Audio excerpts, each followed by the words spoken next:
یہ سوال ہے جی، عثمان خان ہے پشاور سے، کہتے ہیں کہ جی ایک اچھی خبر ہے کہ تحریک طالبان پاکستان اور حکومت پاکستان کے درمیان جنگ بندی کا معاہدہ طے پا گیا ہے۔ اب جبکہ تحریک لبیک پاکستان کو بھی باقاعدہ سیاسی جماعت کے طور پہ تسلیم کیا جا رہا ہے، تو اس تناظر میں عمران حکومت کی لڑائی کی بجائے مذاکرات اور صلح صفائی کی پالیسی کیسی ثابت ہوگی؟ اپنی رائے سے ضرور کریں، آگاہ کریں۔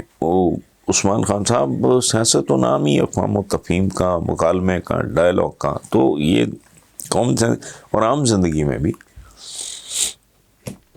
فرسٹ پریفرنس تو مذاکرات کو اور مکالمے کو ہونی چاہیے۔ یہی انسانوں کا وتیرہ اور طریقہ ہوتا ہے، پڑھے لکھے مہذب لوگوں کا۔ لیکن ان دس پرٹیکولر ایک مجھے بات یاد آتی ہے، انگریزی میں کہتے ہیں آل از ویل دیٹ اینڈز ویل۔ اب دیکھنا یہ ہے کہ اس کا اینڈ کیا ہوتا ہے۔ یہ کر تو لیں گے، پھر اگر کوئی 4 مہینے بعد، 6 مہینے بعد، سال بعد اگر پھر کوئی نیا تماشا ہونا ہے تو I don't know. So let's keep fingers crossed and wait کہ بھائی یہ ہو جاتا ہے تو پھر اللہ کرے یہ قائم بھی رہے۔ حضور کا فرمان ہے کہ مسلمان ایک جسم کی مانند ہیں، جس کے ایک عضو پہ چوٹ لگے گی، زخم لگے گا تو پورا جسم کرب میں، اذیت میں، درد میں مبتلا ہو جائے گا۔ تو جو کچھ ہوا اس کے نتیجے میں یہ ایک لمبی لڑائی ہے۔ میں ذاتی طور پہ یہ سمجھتا ہوں، پہلے بھی مثال دے چکا ہوں، دنیا کا کوئی انسان کتنا ہی گیا گزرا ہو کیوں نہ ہو، اگر حضور کے بارے میں جان لے گا تو سوائے ان سے محبت کے وہ کچھ اور کر ہی نہیں سکتا۔ فرینچ پارلیمنٹ کی میں نے مثال دی کہ 2 ممبرز تھے جو بہت بیہودہ گفتگو کیا کرتے تھے، پھر انہوں نے اسلام کے اور حضور کے خلاف کتاب لکھنے کا پلان بنایا، دونوں مل کے بیٹھے، پہلے قرآن پاک پڑھا، حیران رہ گئے، انہوں نے کہا یہ تو بہت اعلیٰ کتاب ہے، پھر انہوں نے کہا کہ ان کے مسلمانوں کے profit piece be upon him, ان کی زندگی کے بارے میں پڑھتے ہیں، وہاں سے مواد ملے گا، وہ بھی نہیں ملا۔ اور سیرت پہ چند کتابیں پڑھنے کے بعد دونوں نے اسلام قبول کر لیا۔ یہ پاکستان کے ہر اخبار میں 1.5 سال پہلے یہ خبر ہر اخبار میں چھپی تھی۔ اگر اسی وقت ان کو مار دیا جاتا پھر کیا ہوتا؟ اور ویسے بھی 2-4 اوباشوں، کم عقلوں، کم نظروں کی سزا کسی بھی بری قوم کو نہیں دی جا سکتی۔ اور ایک بات اور میں چھوٹی سی، کہ طائف کے سفر کے دوران حضور پاک زخموں سے چور تھے، اوباشوں کی لونڈوں لپاٹوں کی وہ ٹولی جس کے پیچھے طائف کے بدماش امراء تھے، سو کالڈ شرفاء تھے، تو زخموں سے چور تھے، جوتوں تک خون آپ کے چلا گیا تھا۔ تو فرشتے نے کہا کہ ان 2 پہاڑوں میں رکھ کے پیس دیا جائے ان کو۔ آپ نے کہا نہیں۔ کیوں نہیں؟ آپ نے وجہ بیان فرمائی، تو شاید ان کی اولادوں میں سے وہ لوگ نکل آئیں جو ایک اللہ پہ ایمان لائیں اور مسلمان ہو جائیں۔ اور پھر تاریخ بتاتی ہے کہ یہی ہوا۔ خود میں نے زندگی میں طائف کے بعد سفر کیے ہیں، جو کہ اس شہر کے ساتھ مجھے ایک عجیب طرح کا کوئی سلسلہ ہے، آئی ڈونٹ نو۔ میں جب بھی موقع ملتا تھا میں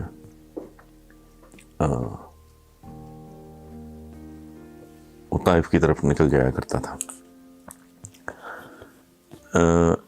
اچھا، ایک سب سے اہم، سب سے آخری، سب سے بنیادی بات یہ ہے، میرے تو یہ ایمان کا حصہ ہے کہ اگر کوئی حضور کی زندگی کے بارے میں، سیرت کے بارے میں جان لے، حیات طیبہ سے اس کا تعارف ہو جائے، وہ حضور سے سوائے، وہ بھلے اپنا مذہب تبدیل کرے نہ کرے، وہ حضور کے عشق میں مبتلا ہوئے بغیر رہ ہی نہیں سکتا۔ یہ ہم صرف مسلمان نہیں، میرا تو بالکل یہ ایمان کا حصہ ہے کہ ہماری ذمہ داری ہے. دنیا سوڑ کے گلوبل ولیج بن گئی ہے, میڈیا کا ریچ اور رینج بے تحاشا ہو گیا ہے. یہ اگر مسلمان ممالک نہیں, وہ خود پاکستان میں چند لوگ اگر اکٹھے ہو کے مختلف زبانوں میں لیکچرز دیں اور حضور کی زندگی کے بارے میں لوگوں کو بتائیں, تو آپ یقین کریں. چند روز پہلے میں نے مائیکل ہارٹ کا, Pringle Kennedy, sir Thomas Carlyle, J H Denison, S P Scott, ان کی کتابوں کے اقتباسات میں نے آپ لوگوں کے ساتھ شیئر کیے تھے.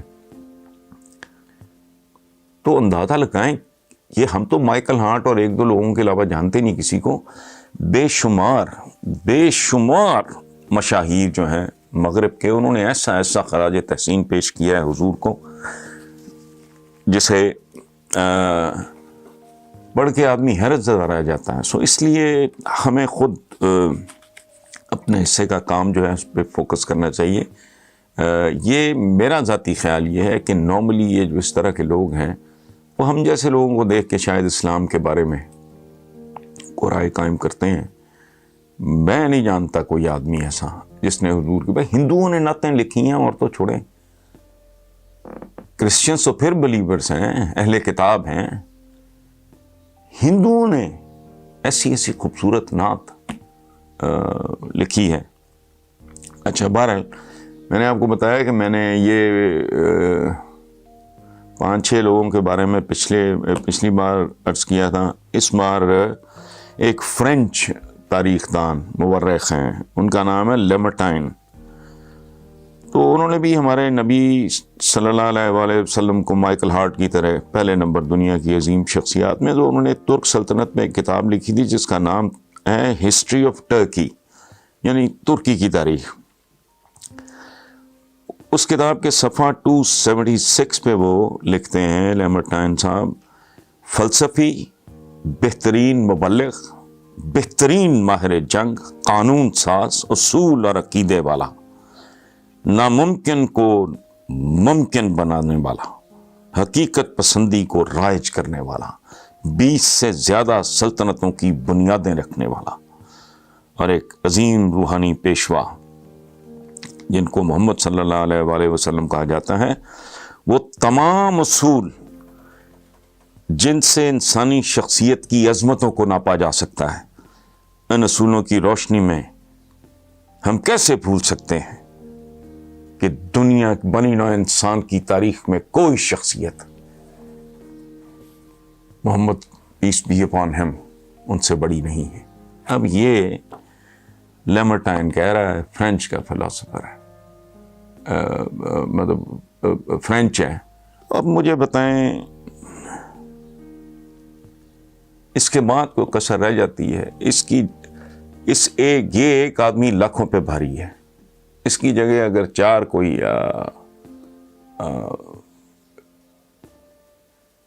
یہ اس فرانسیسی مورخ کی چند لائنوں پہ آپ غور کریں, وہ تو پوری کتاب ہے.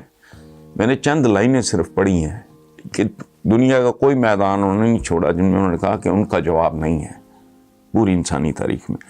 تو 2-4 پاگل اگر بھونکتے ہیں اس پہ پوری کسی قوم کو رائٹ آف کرنا, مجھے نہیں پتا, میں تو عالم دین نہیں ہوں کہ چند لوگوں کی وجہ سے پوری کی پوری قوم کو رائٹ آف کر دینا یہ کہاں تک بہتر ہے. اور کیا ہم یہ کام آج تک کر پائے کہ اپنے حضور سے متعارف دنیا کو بتائیں کہ وہ کون تھے, کیا کر گئے, کیا چاہتے تھے, اور انہوں نے بنی نوع انسان کی تاریخ کو کیسے تبدیل کیا. اگر تو یہ ہم سارا کام کر چکے ہیں, ہر زبان میں کر چکے ہیں, تو پھر صورتحال اور ہے. لیکن اگر ابھی تک ہم نے ان کو پوری طرح سمجھایا ہی نہیں ہے, بتایا ہی نہیں ہے, پھر ہمیں اس پہ میرا خیال ہے تھوڑا غور کرنا چاہیے. یہ میں ملک حاکم خان صاحب کے بنیادی طور پہ اس سوال کے جواب میں مکمل کر رہا ہوں. اور آخری بات, میں نے جب بھی اس موضوع پہ بات کی ہے, میں نے ہمیشہ یہ عرض کیا ہے کہ مکالمہ, آخری بات, ڈائلاگ, مکالمہ, کمیونیکیٹ کرنا, کنونس کرنا, یہ کام ہے.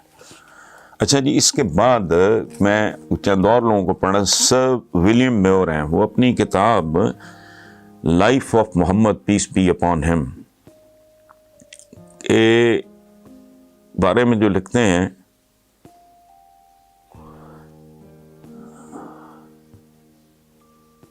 وہ ناقابل یقین ہے.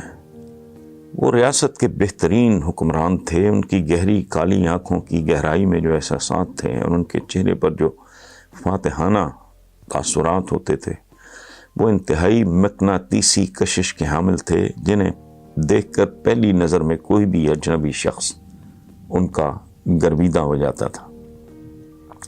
ان کے جسمانی خد و خال، ان کی چال ڈھال، ان کی مہربان اور شفیق مسکراہٹ، ان کی انکساری سب پہ عیاں تھی. یہ کہا جاتا ہے کہ وہ ایک انتہائی پروقار اور بہادر شخص تھے، جن کا چہرہ انتہائی روشن تھا. ایسا لگتا ہے جیسے سورج کی شعائیں ان کے چہرے سے نکل رہی ہوں. ان کی چال ایسی تھی جیسے کوئی پہاڑی سے تیزی سے اتر رہا ہو. جب وہ تیز چلتے تھے تو کسی بھی شخص کے لیے مشکل تھا کہ ان کے ساتھ قدم ملا سکے. وہ کبھی پلٹتے نہیں تھے. سبحان اللہ. ان حالات میں بھی جبکہ وہ کانٹوں سے بھرے راستے یا مشکل ترین راستے سے گزر رہے ہوتے،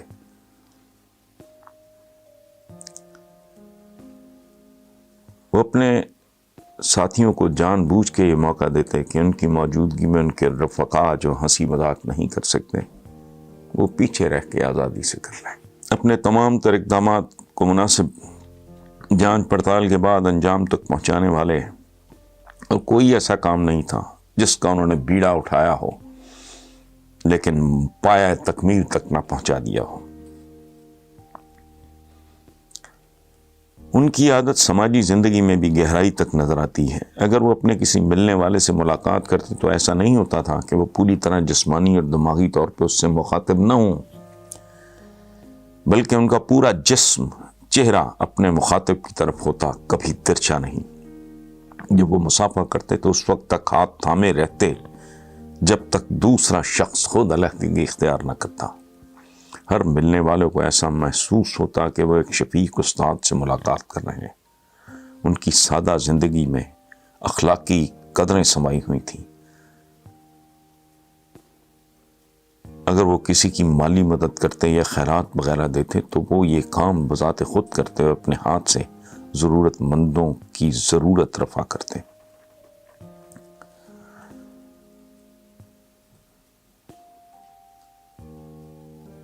اور جملہ سنیں خدا کے لیے، اور اس جملے پہ غور کریں جو ایک غیر ملکی، ایک گورا سر ولیم میور ہمارے حضور کے بارے میں لکھ رہا ہے. ایک جملہ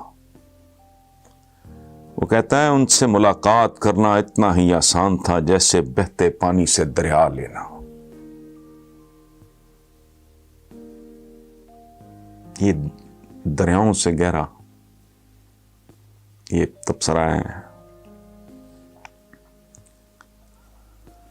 ایک انتہائی قابل ذکر پہلو آپ کی زندگی کا یہ تھا کہ وہ معمولی سے بھی معمولی شخص کو انتہائی اہمیت دیتے اور کسی قابل شخصیت کے برابر رتبہ دیتے تھے.